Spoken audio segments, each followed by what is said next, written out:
Yes, lads, what is going on? And welcome back to the TRISPORTS podcast. I know the show has taken a bit of a hit over the past couple of weeks and months in terms of the content being rolled out, but we are back now with a great episode lined up on the show today. But yeah, I do apologise for the lack of episodes of the podcast that have been going out as of late, but there's been so much content being rolling out over on Instagram in terms of reels and over on YouTube in terms of interviews and as well as workout videos.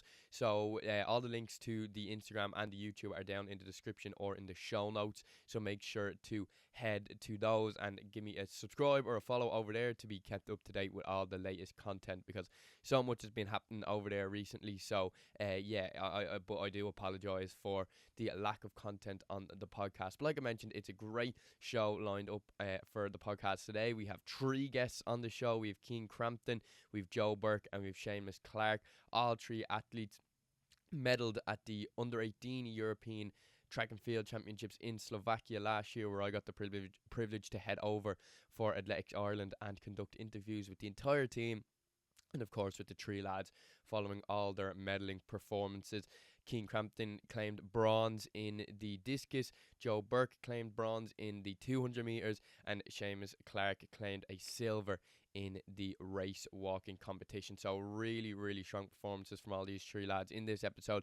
We go into everything to do with their performances, their preparation for the competition, and as well everything they plan to do in the upcoming 2025 track and field season, whether that's indoors, outdoors, and whatever in between. So it's a really, really great show. It's been a slight delay getting this episode out, so I do apologise to the three lads. There's been so much going on over the past couple of weeks that the episode was delayed slightly. So I do appreciate the patience from the three lads, and I'm really looking forward for them and everyone listening or watching at home to give this episode a listen. If you are watching this though on YouTube, you can see the camera, the webcam or the camera has been upgraded slightly. I got a new lens for the camera, so yet another reason to head over to the YouTube and to the Instagram to be kept up to date with all of the new content coming with the new lens over there. A lot of better quality stuff coming very, very soon. But with all that being said, without further ado, let's get into this episode of the podcast with Cian Crampton, Joe Burke, and Seamus Clarke. Seamus Clarke, Cian Crampton, Joe Burke, thanks so much for coming onto the podcast. It's one that's definitely been on my mind since the under-18 European Championships early in the summer. So it's really, really great to have all three of you on now. I know you all became quite close over your time there. For anyone maybe that isn't too aware of who you are and what you're all up to, I suppose, Cian, you might get the ball rolling for us. Give a quick introduction. Yeah, well, I'm a discus thrower. I won bronze at the UIOF last year, won bronze at the European Under-18s through 60 metres for the first time there. That's pretty much it.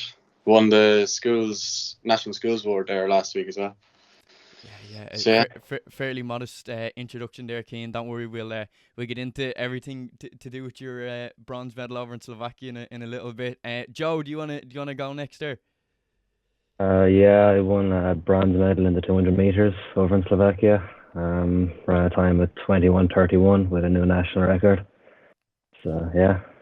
Deadly. And Seamus, do you want to keep the ball rolling?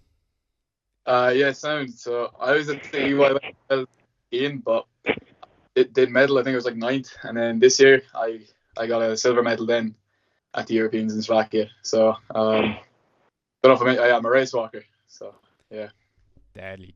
No, that's absolutely spot on. So yeah, like I mentioned, we're gonna jump fairly swiftly into chatting about the under-18 European Championships. Cian, again, we'll start with yourself. It was like you know, and for yourself individually, it was a really, really successful championships. 5 medals in total, the most ever at an under-18 European Championship. So historic. But from your point of view, looking back now, I suppose we'll get into the logistics of it. But just off the bat, looking back, talk us through your experience.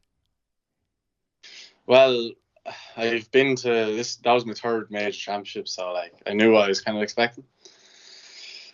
So I kind of higher expectations going into this year because of the bronze last year, obviously. But kind of leading up to it, I knew I wouldn't do as well because I had a few injuries coming up to it. Like with my back, had a big injury in my back and somehow recovered in time. But with the championship itself, it went as well as it could have went for me personally. Like, I was going in expecting not much, if I'm honest. And so to come away with something, I'm fucking delighted early, especially throwing over 60. I can now say I'm a 60-meter thrower. So, Yeah, and obviously, with that, it was obviously it was a national record as well, 60.55. Yeah, exactly. So at least I left my mark, I suppose you could say, in under 18s as well. Yeah, 100%. No, it was great. Going into the final from the heat, it was a one and done job for you. It took one throw to get your automatic qualification spot then into the final. Talk us about how important that is in a throwing sense, and how much confidence that gives you then heading into the final itself. Yeah, well, every thrower aims to try fucking get it first throw, because then if you in your first throw you hit the net, you build a lot of pressure on yourself and everything, and then you get inside your head and you think, oh, I have to try harder for the next one or something. So when you get one and done, it's just it's what you want to go for.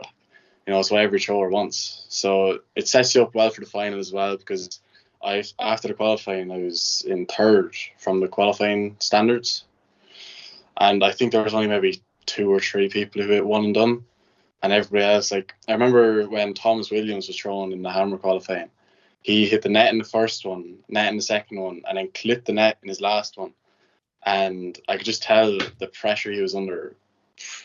I can't imagine, So it's such an important thing, especially with like long jumpers and throwers, to be able to get in one done is one of the most important things in the competition. So yeah. And then, of course, leading into the final, I remember chatting to you after the semi-final that your main thing was if you could at least get over that 60-meter mark, you'd be able to walk away a happy man, and you did just that, 60.55 like we mentioned, and you came away then with the bronze. Talk us through that 60.55 throw, and then once all the throws are wrapped up, realising you got that bronze medal, that initial feeling when you knew you were going to be stepping on the podium. Yeah, well, like I said to you, if I threw over 60, I'd be in the ballpark of getting something as well. And like getting over 60 for any thrower is a big thing, especially discus now. Because then you can say obviously you're a 60-meter thrower. And just going into the competition, into the final now, I knew I'd have to pull something out of the bag, especially over 60. And I think my first few throws I got over 58, and I was in the medals after the first or second round or something. And then I ended up bringing out the 60-meter, and I was absolutely delighted, if I'm honest. I think if you look back in the video, you can see me punching to the crowd, because I remember Seamus and Joe over in the corner shouting at me. But yeah, like, throwing over 60 for me was a big thing, especially last year, or this year I should say, because of all the ups and downs, and a few bad times, a few good times. So it's what you aim to do in the competition, is to throw your best, obviously.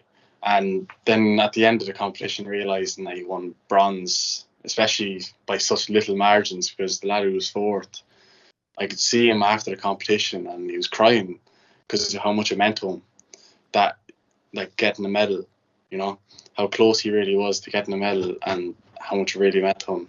He was so emotional about it. And it makes you realise how much it really means to get a medal when you see other people not getting it, and how fortunate you are to really get it, So yeah, that's all I can really say about.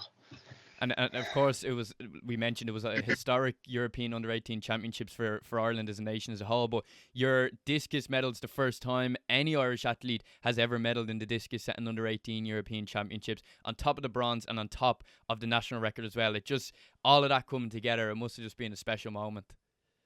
Oh, definitely, yeah, definitely. Like, to say I'm the first discus thrower, to throw over 60 meters under 18. And hopefully now this year goes well as well, get near that national record as well for under 20. But yeah, to say I'm the first field event medal for Ireland in the European under 18s as well, like, it's a big accomplishment. I know Thomas now 2 days after won gold, but to say I won the first is definitely a nice thing to say, I suppose. Definitely. No, and Joe, waiting patiently, moving to your 200 meters, it was, you know, one of the first track events that we got a medal in over the course of the championships. You, of course, you know, coming through the heats, you came through lane 8 in the semi-final, and then worked your way all the way into the final. I do want to go straight into talking about your final, because it was one of the most bizarre races over 200 meters that I've ever seen in the best way possible, over such a short distance, 200 meters alone.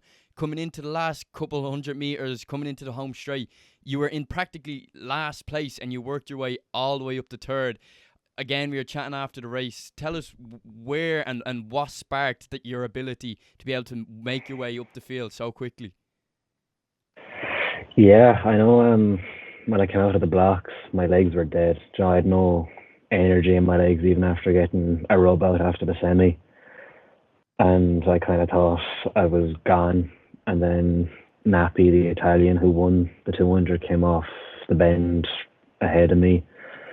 I don't know, something clicked inside me, and I just knew I wasn't losing it. I didn't want to be known as the person who came last, even though it was the European final. I didn't want that last place spot. I wanted something higher up. And about 50 meters left, something kind of clicked again, and I hit a different gear altogether and went for it, and just about pipped third. I think fourth was 0.02 of a second behind me. So yeah.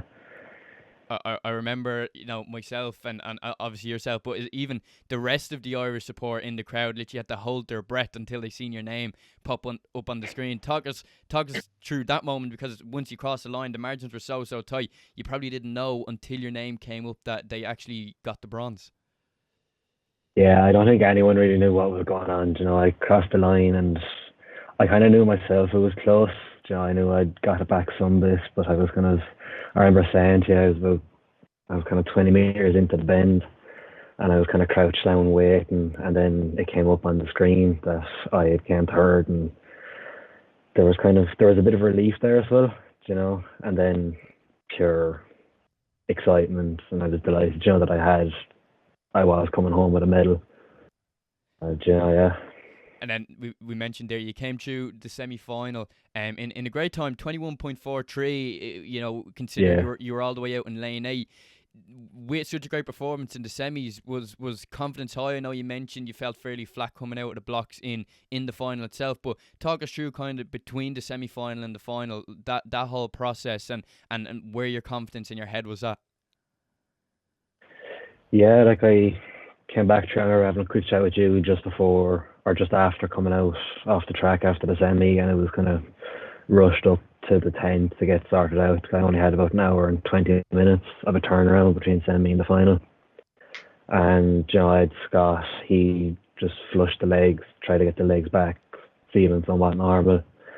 And it was just get the mind back in the right place again and go back, warm up. You know, it didn't have to be a mental warm up, but it was just get the legs going again and just prepare the body.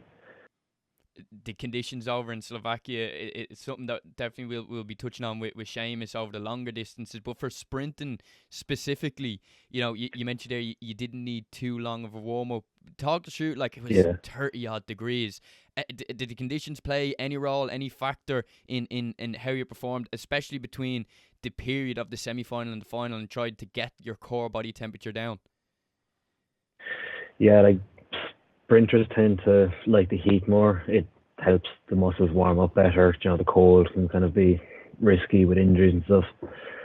But yeah, like my body temperature was way up after the semi, and it was just get fluids in. I couldn't hop into an ice bath because the tendons would be cold then, and there's risks and injuries. So it was just kind of drink fluids, try and have some sort of carbohydrate. You know, I think it was just a bag of jelly babies I got.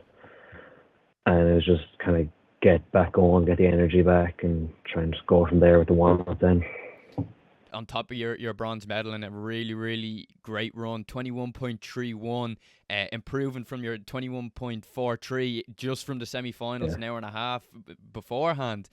21.31, you know, going into the final, regardless of a medal or not, if you were to hear that time, that would have probably been enough in itself, and of course a new national record all the same. Yeah, no, the time was kind of better than the medal for me. You know, it was like Marcus Lawler held the previous one, and he's even a trainer. I train with him, so he had said to me before that he wants the national record broken. That he doesn't want to see it again. He's kind of sick of having them, he said. But yeah, when I saw 21:31, I was over the moon with it. You know, the feeling was surreal. Definitely. No, and Seamus, we were chatting there with Joe about, you know, the conditions, and the conditions to be walking around the track for 5K must have been pretty grueling. Talk us through your race. It was one that you were in the race from the gun, obviously coming away with the silver medal. But looking back now, talk us through your race. Yeah, well, definitely a lot hotter than I'm used to, you know, and that was a big change. So that was definitely something that I was trying to prepare for, like even the weeks before, like even when I was training in Ireland, I was trying to like have an ice towel around me, even just kind of getting used to that and stuff. So when I went over there, then it wasn't a big of a shock. So no, I definitely found the heat anyway weird, and the way the race started off, the lad who won it took it out, and it was fairly fast then for the first maybe 3 laps, and then he dropped back in, so it slowed again, and then that just kind of kept happening then for a few k. So it was just a load of like, it would speed up and then it would slow down, and like a breakaway group would form, and then it would come back into maybe about 10 people, and it was like that until maybe 3k or so. And then a bit of a break was made of about 5 of us, and then that dropped to 4, then 3, then 2, and then I suppose the last lap or 2, then he kind of pulled away from me and he secured the win while I got the second. So yeah, no, it was a really good run, or sorry, apologies, it was a really good walk from you, Seamus. I stand corrected there, but you know, coming across the line, there was it seemed like a mixture of you know, complete exhaustion, and then, you know, realizing you picked up the silver medal. We mentioned there that, you know, you were in contention for the gold throughout the race, you know, all the way to the very end. Initially, when you crossed the line and realized you picked up the silver medal, what was going through your head? well, look, going into the tournament, my goal was a medal, and I was ranked second coming into it, so I knew it would take a lot to get that gold. Like I knew looking at it now, it would have been unlikely, but like again, it's a championship race, anything is possible. So like even during the race, you know, it was starting between my mind, like, you know, so the gold is definitely there, but like just on the day now, it wasn't like I was like with the heat and everything now, I don't think I could have gotten anything more than the silver. Like he's from Italy, like he's used to training in that heat. That's the first time I'd raced in anything over 20 really the whole year, like, so you know, it was just different, and I definitely learned a lot from it, and I'm definitely happy with the second. Like looking back on it now, I don't think I could have pushed on a little bit more. I think I left everything out that I could have on the track. No, it's a really great point, because it seemed the weather seemed to be a factor for many athletes throughout all their rounds, you know, having to be coming on and off the track from heats to semis to finals. Do you think, Seamus, that like especially for the longer distances, year in year out, training camps, races, you need to try and acclimatise and get some more international races under the belt to be able to deal with the conditions like we had in Slovakia in the future? Oh yeah, no, definitely. Like trying to acclimatise nearly now is probably one of the hardest parts, because you have people who are just used to that anyway, so you're already at a disadvantage going into it if you're not somewhat prepared. Like, so even the whole summer months now, I was training with a hoodie on every day, you know, track session, just trying to keep as warm as possible. And even earlier on in the year, I went to Slovakia for a race, for a 10k race, and I was in Spain as well for a 5k. So those races as well, they would have been a bit hotter now than Ireland, but not quite as hot as there, but they definitely did help in that preparation. And then, of course, you came away with lowering your own national record all the way down to 21 minutes, 5 seconds, 0.70. Is there an element when you hit the track that you're always competing against yourself as well as the competitors on the track as well, always trying to lower your own national record even more? Yeah, look, well now really, for the Europeans, I didn't really care too much about the time. I was just looking for the placement, but you know, a PB to take that away now all the same is huge. But I feel like now if there was a race in Ireland, like looking back on it now, like that 21:05, like I did that in 30-degree heat, so it would have been nice to have something else, you know, in maybe slightly cooler weather, push that record on, make it harder to get then, because there's the likes of Matthew Newell now coming up, like he'll be in very good shout now to break that record, like, so it would have been nice to maybe put a bit of a buffer on it, like, but you know, I'm not going to complain really, like. Well, look, we'll definitely be keeping an eye on that record, and hopefully it's standing for a little more longer.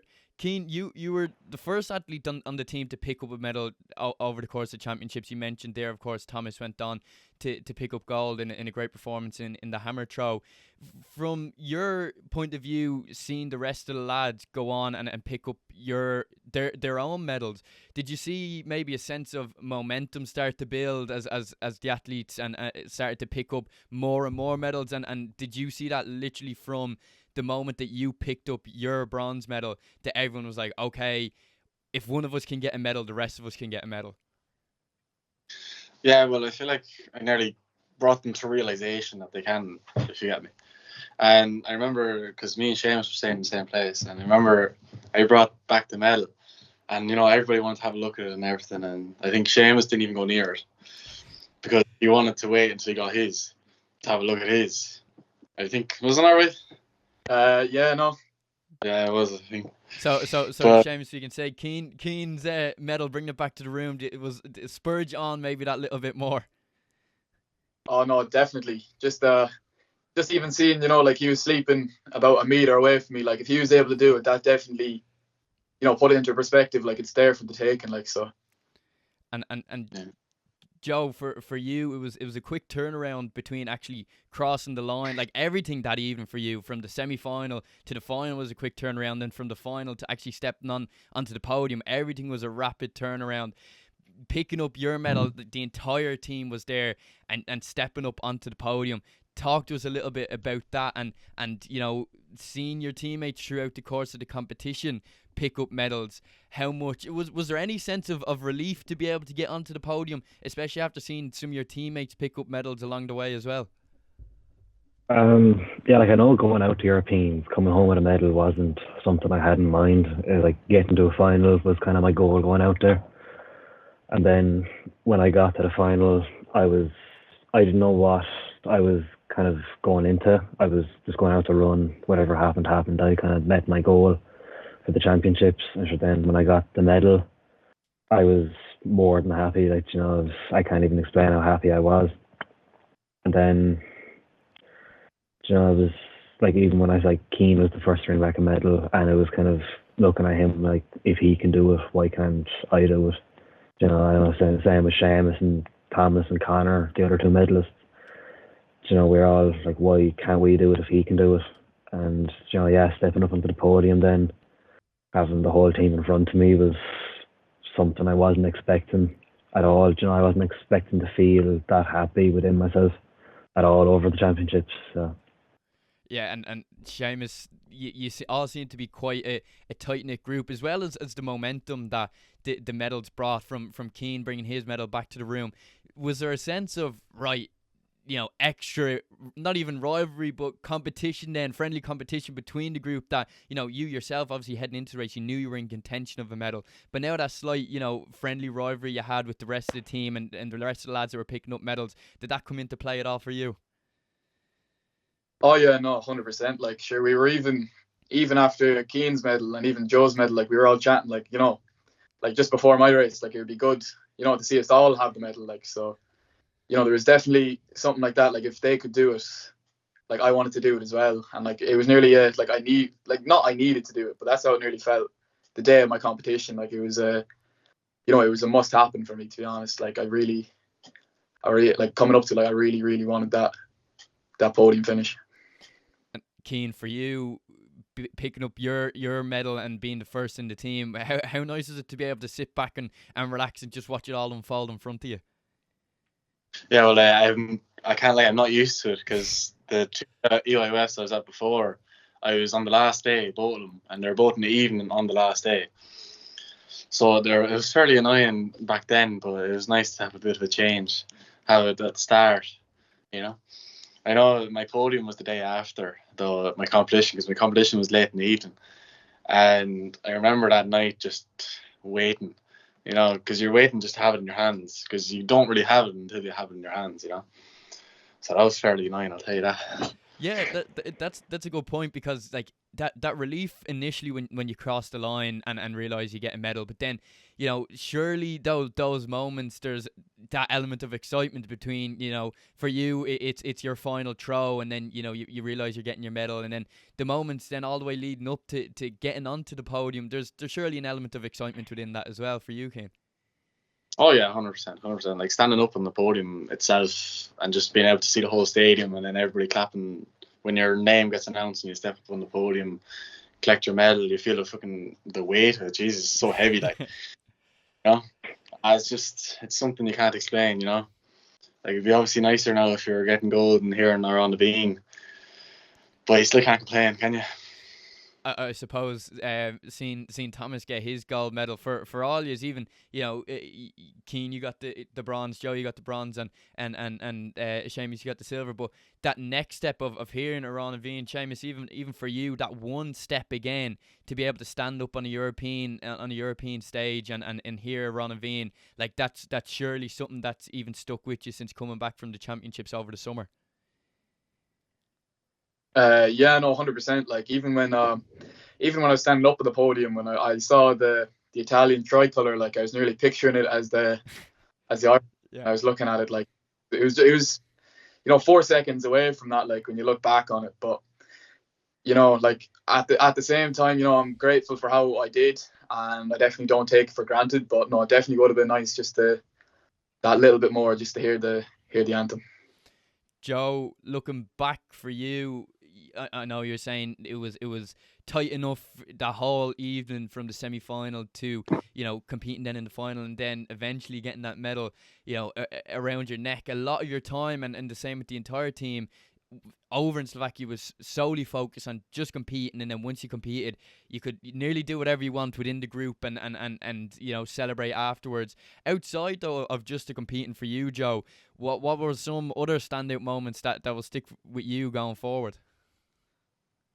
I think kind of the experience over there, you know, like it was my first major with Ireland, and kind of the experience of being in the camp, you know, been with the lads the whole time, no kind of interaction with the outside world for the week. That was probably a big thing for me. You know, I wasn't expecting that as much, but then, you know, after all the competing, when I was finished, I just had the Sunday, and I remember just going around, me and Cian. Like, Cian was finished early, he did handy enough after that, but you know, when I was finished the Saturday, it was just grand. You know, the Sunday we kind of just relaxed. It was more relaxed within the place, you know, just go down, watch Seamus's race, watch the rest of the races, and whatever other events were on for the rest of the day. So yeah. Cian, obviously you and like Seamus had the experience of the EYOF coming into Slovakia for the under-18 European Championships. Comparing those two, what takeaways are different from your time at the Europeans in Slovakia that you feel will stick with you going forward, whether that's on a national or an international and European stage? What, outside of just the competition, what are you taking away from the championships? Well, more likely the competition itself from discus. Like, you know, when I was at the UIOF, the competition wasn't near as good as it was at the Europeans, because I got third last year at the UIOF and I only threw 59, and I think first got 62, whereas this one there was 4 of us over 60, which was a lot higher of a higher standard, obviously. And just taking away, you know, the Europeans like standard or style of competition, you know, because we're going to have European under-20s, and hopefully next year, you know, hopefully I'll be going to that, and it'll be a similar way of structured. And the fact that you can have 2 people from each country in your event definitely makes a difference, because there was 2 Ukrainians in my competition, and one of them got third or second and the other got fourth. So like, obviously if one of them wasn't there, I could have got higher or lower or whatever. But Definitely take away the memories. Like every time you go to a major competition, you always make memories, friendships. Like I didn't even know who Joe was. Obviously, I knew Seamus now because of the IOF, but yeah, like especially like meeting the likes of Conor Kelly, like you'd never meet a lad like that. But no, 100%. Like there's athletes that you're in the team with, over in Slovakia that are from different parts of the country alone. But then, if you have athletes that are living completely outside of Ireland, it's a great opportunity to be able to mix with them and other personalities that you don't get to you don't get to chat with all year round. Seamus, for you, again, we know you have experience and time in an Irish singlet, so race walking is more better than anyone, with it being such a technical event. All the experience you can get in an Irish singlet is absolutely invaluable. But just outside of that, what are some key takeaways that you have from Slovakia in the under-18 European Championships? Yeah, look, like as Cian said, like memories are a massive takeaway. Like again, I wouldn't have really I would have known who Joe was, but I wouldn't have been friendly with him or anything. So even just get a friend, make a few friends when you're there. That's that's a huge takeaway. And even like just looking back on it, like the race itself, how like the water intake during the race, like looking back on it, like I probably did take one or two too many too many laps I went out, but like at the same time it was kind of risky not going for it. So like there's a fine line between it. But I think like the more times you race in a hot climate like that, the more you can fine tune it, and it's obviously not going to be perfect on your first few times. So stuff like that now I'll take moving next time. If I'm ever racing in a hot climate again, I'll know what to do and what not to do with like stuff like that. Were there any difficult periods throughout the entire time over in Slovakia? I know, like Joe even mentioned there, your contact with the outside world practically is next to none. You're so focusing on your competition. Was an element of that really difficult for you to overcome while over there? Or were there any other outside factors that you found difficult while competing over in Slovakia? Yeah, well, the main thing I suppose was I was on the very last day, and I was one of the last events as well. Like I was on the evening on the last day. Like we were on the plane 12 hours later. Like so, there was a lot of waiting around. Like I was in the same room as Cian, and I was in the same room as Mikey Kent, and they were both done the first day. And so there was just a bit of a they were done. Their thing built up for the whole year had finished, and I was still going. So there was a little bit, I kind of had to separate myself sometimes, maybe even just go lie down while everyone else was with each other, and stuff like that was kind of hard to do. But so like that was definitely a difficulty that I faced, because looking at everyone else, even having a bit of crack when I'm still tied down to having that race, that's something I wasn't used to as well, because in EYF I was the very first day. So I had the whole time then. It was like the opposite. Cian was the last of the EYF and I was the first, and nearly swapped this year. So yeah, no, I definitely found that it was a lot different now from EYF. Cian, I suppose on the contrast of that for you, did you ever find you were walking that fine line of having to crack with the lads and just trying to take everyone's mind off of just competing, but at the same time you still need to realize that everyone else has their competition to come, even though you're finished? Did you find sometimes there was kind of that fine line between having to crack, but then having to remember that everyone else's competition is still yet to come? You just need to have kind of respect for them though. Like say like at night, I know Seamus wanted to go to bed early, like a few days before, and we just kind of need to either stay out of the room while he's trying to sleep, or go to sleep at the same time as him, because wouldn't want to keep him up, like, because it's something he's built up for so long, and you know how much it means to him because of how much it means to like the likes of me and Joe. So like I guess you have to think about that, but like then there's a few that are finished early as well, and you can just separate yourselves from the people that have to compete still, because like obviously they are competing again, so it's not too bad.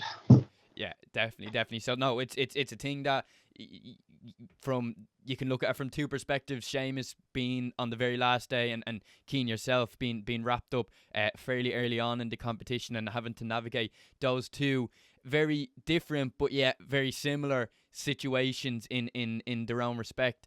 Then Joe, for you was I know we keep going back to it.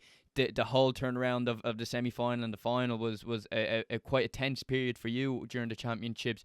Anything else come to mind in terms of any challenges, whether it's in or outside of the competition itself? No, not really. Like, I thought I'd struggle more with the heat, because normally when I'm at home I kind of tend to stay out of the heat. I'm not a big fan of it. But over there, it was like layer up the sun cream in the morning and you're kind of alright then once you went out. But then we were kind of trying to avoid the heat as much as possible, not to drain ourselves too much. But other than the heat, really, it was smooth enough sailing for me. So Joe, we seen the video on the Athletics Ireland Instagram, as you yourself, Cian and Seamus arrived back into Dublin Airport. Talk to us about that moment. It was absolutely packed. You mentioned there earlier about kind of being slightly, separate from the outside world, really trying to focus in on your competition. But that were you excited to land back in Dublin Airport? Did you know there was going to be such big crowds once you landed? Yeah, I can remember. I think I said it to you, Cian, that walking back through into where everyone was nearly more nerve-wracking than the actual race for me, whatever. You didn't really know what to expect when you were walking through, and but yeah, to see the crowds there and like my family there, it was nice to be home. All right, yeah. Keen for you to arrive home. How nice was that? Was there as much of an impact for you in terms of being, slightly separate from the outside world? I know we've mentioned you wrapped up your competition quite early on with your bronze medal, or was it still quite as nerve-wracking as Joe said, heading back into Ireland, into home soil? It is a bit nerve-wracking now, because you're walking out of slider doors into about 200 people, and they're all looking at you first as well, because you're after getting the medal, so you're at the front, so it's fairly nerve-wracking, I'll tell you that. But I don't mind it, because I enjoy being out there, so I don't mind being away from the outside world. Like, I know every time I get back from a big competition, I'm just like missing it already as soon as I get back, and when you are heading back to the car to head home, it's just it's getting used to the real world again, and I don't know, I can't say I like it. So look, all that means is you just need to keep qualifying for major European and world, hopefully, competitions. Seamus, the under-18 European Championships were off the back of the huge success that we had over in Rome at the senior championships there.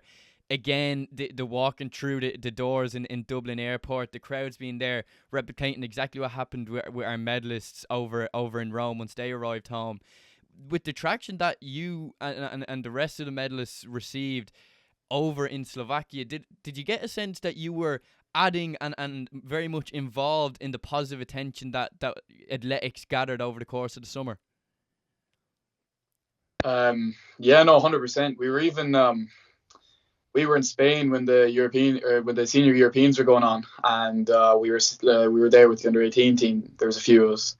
And we were even seeing the Instagram account just shoot up in followers after the relay success.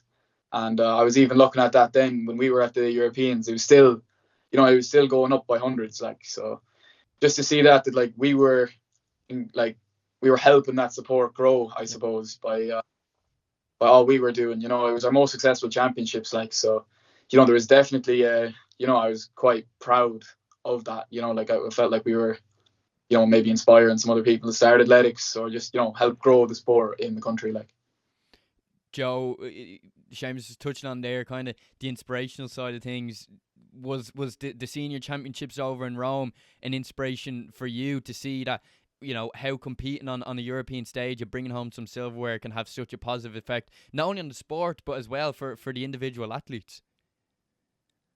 Yeah, like, seeing how well Ireland done over the senior Europeans, like, it was like how much Irish athletics has come on over the last few years. That was kind of a real confidence booster for me, knowing that there's multiple people in the country who are well able to do what I wanted to do with the Europeans. So that was definitely kind of a big boost for me, knowing that I wasn't crazy setting goals as being in a European final or hoping to come home with a medal. And yeah, not the inspiration was definitely amazing. Of course, for yourself, Joe, we've seen all the success in Irish sprint. So there's a path being paved there for you as well to follow on through and continue your success on a European level. Cian, maybe in the throw side of things, it's the path's maybe not as clear cut from an Irish international point of view quite yet, but looking down the ranks at yourself and Thomas, and then of course Nicola, who had the year of her, or the season of her life at Europeans and with the Olympics as well. For you and for your individual journey and for yourself getting throws on really on the map for both Ireland and the rest of the world, is it the same for you? You want to keep seeing your sport grow and grow and grow and see more people getting into throws, whether it's shot put, hammer, discus, whatever way, and you being a key player in that progress? Yeah, 100%. Like, I feel like throwing in Ireland's getting better. Like, as like we're kind of coming through the ranks now. Like Nicola Tuttle going to the Olympics, obviously. Eric Favour's going to the Olympics. Rusheen Joyce winning the bronze under 20. Thomas winning gold, me winning bronze. Like the throwing, it's getting a bit more recognised in Ireland. I feel like running, it's what every child in Ireland wants to do. They just want to run. You know what I mean? When they start athletics, they just think of running. They don't think of throwing, because I feel like it's not really looked upon near as much as running. And I feel like trying to bring the throwing side out of athletics is kind of one of the main things that Ireland has kind of struggled with in the last while. Like, Ireland used to be a great throwing country back a long time ago now. Like, I know Nick Sweeney back, I don't know how long ago now it is, it's in the 90s or 80s. He obviously went to the Olympics and all. I think it was Athens. He went to the Olympics, and it's just like he was the last discus thrower to go to the Olympics. It hasn't really been much since. Like, I think he was the last Irish discus thrower to go over 60. So there hasn't been many, especially in the discus now, coming through. I feel like I'm hopefully not the next person after him. But I feel like if I can kind of bring up the popularity, especially of discus, because I know in my club in Derry, we built a discus circle. And I know I've kind of showed a few of the coaches there a few things, and my coach has also coached a few of them coaches a few little things about throwing. I feel like they've kind of brought it on to the kids down there. So, like, throwing, and a lot of them are doing throwing now. They kind of like incorporate a lot of throwing into the training that they do every time, because the coaches know a bit more about it. And I feel like that's another thing in Ireland about throwing is the coaches. There's not many discus coaches anyways. I know for hammer now it could be a bit different, or javelin or whatever. I don't know now. I'm not too sure about them. But I know with discus there's not too many high level coaches, and I feel like we need to sort that out in Ireland, definitely, because the only way you're going to get good athletes is have good coaches. And so, like, I feel like the other side of an athlete is definitely its coach. You have to thank your coach on everything you do, because I know I wouldn't be anywhere without my coach, because he's just so good. I feel like if I was with anyone else in Ireland, I wouldn't be anywhere near as good as I am, because me and him, it's like 50-50. Like, if I could give him half the medal, I would, because every minute he puts in, I put in. He's put in so much time and effort into me, and I'm very thankful for it, because he put so much time into me. But yeah, I feel like definitely coaching is a big thing in Ireland. No, that it's really well said, and especially off the back of the list of throwing athletes that you listed off there, Cian, it really does show that we do have a system coming through. And like you said, that does all stem from the coach. If you don't have a coach there, or even the likes of a parent to push someone into, or guide them into, I suppose, the likes of discus or javelin or any kind of throwing event, and then to have a coach there to back up the training as well, it would be fairly difficult for any athlete to get far in any sort of field event, and more specifically a throwing event. So no, it's great to see all the big names competing at the highest level in terms of throwing in Ireland. So no, that was really, really well said. Seamus, it was a long season on the road and on the track for you last year. Did you get a nice little break after a busy summer? Yeah, I kept tipping away with the training for a few weeks after the Europeans. I got to just to compete at the national under-20s, so I did them anyway, and I got nice out 3-4 week break, and then you just complete rest, no training, and then just slowly build back up then into the winter training. So no, it was nice now, but I nearly towards the end of the break I was getting sick of it. I wanted to get back. Well, no, definitely, very, very well earned, and training now back in full flow for you. It is now. Yeah, I've a race now in about 10 days up in Dublin, so 10k. So kind of that's where the main goal is now. Just looking at that, trying to see, try and get the new PB, I suppose. That's the National Road Walking Championships, isn't it? It is, yeah. So what? Looking ahead to that, I know you mentioned the PB there, but kind of you're especially off the back of the great summer you had. Any other goals in your mind? Well, yeah. So I got word today now. World Athletics confirmed that they're changing the under-20 distance from 10k down to 5k. Right. So kind of changing the plans a little bit because of that. So European Athletics haven't confirmed if they're doing the same thing yet, but it's looking like they will. So this is going to be a 10k now under Heaney up in Dublin. So I won't actually be able to qualify for Finland in the summer from it, but there is a European Cup that's on in Pottabrady in May, which best way to describe it, I suppose, is kind of like cross country but for race walk, and there's teams like 2 or 3 per country, So there's a qualifying standard for that, and that will be 10k.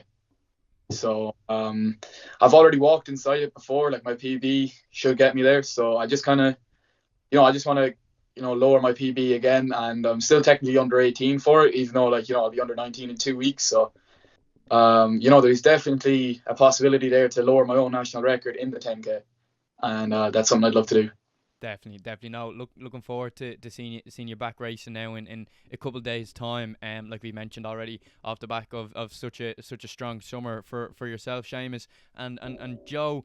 I know we're slightly approaching indoor season now for yourself. Sprinters you're probably through maybe one of your tempo blocks, maybe building that fitness back up after a long summer. What's training looking like for you now at the moment? Yeah, I think I'm kind of 10 weeks into my block now. I've 2 or 3 weeks left at this stage, and we'll start racing again kind of early January. So I took about, I think it was 4 or 5 weeks off training, just all kind of low impact training, just a bit of cycling, a bit of swimming or something, just to keep some bit of lung capacity, and then same as Seamus, just slowly built it back up, and then went full swing with it then for about 8 weeks, I'd say. And yeah, we're getting ready for indoors now.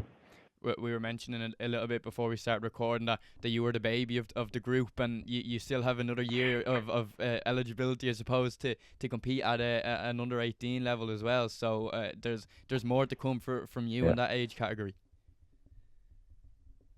Yeah, look, hopefully this year we'll go to plan now, and I'll be at EYOFs in North Macedonia in July, and I know the goal for going out there will be to be in the final again, be on the podium, and hopefully we can upgrade the medal as well.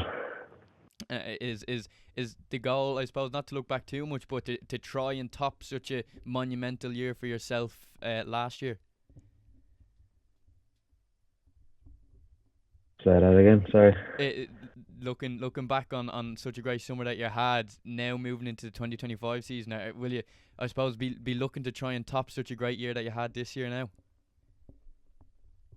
Oh yeah, definitely. Like, I'll use everything that happened last year, I'll use that as motivation for this year. That kind of, that hunger and the determination for winning will stick with me going into the season, and just kind of, my first few races, leave this off, and then just fine tune the things that aren't kind of letting me get my full speed or whatever, and yeah, hopefully it'll all go to plan for me then. And finally, Cian, in terms of your indoor season, of course, and unfortunately we don't have the discus for indoors, but will you be picking up the shot put to get a few throws in over the course of the early year now? Definitely not. No, I think I have a little competition with my own like group now with shot put, because there's 2 other shot putters that go to my coach, you see, and we're going to a training camp over New Year for a week in Montegordo in Portugal. And they're having a little competition with shot put, and I said to Puck that I'll jump in there, give it a go, see if I can beat them. That would be it'd be a humbling experience for them, the Premier League discus man coming and taking the crown in their main event. So now that's something to definitely to look forward to as well in the early part of the new year, as then of course you'll be looking towards outdoors under 20 Europeans then this year, or sorry, next year, 2025.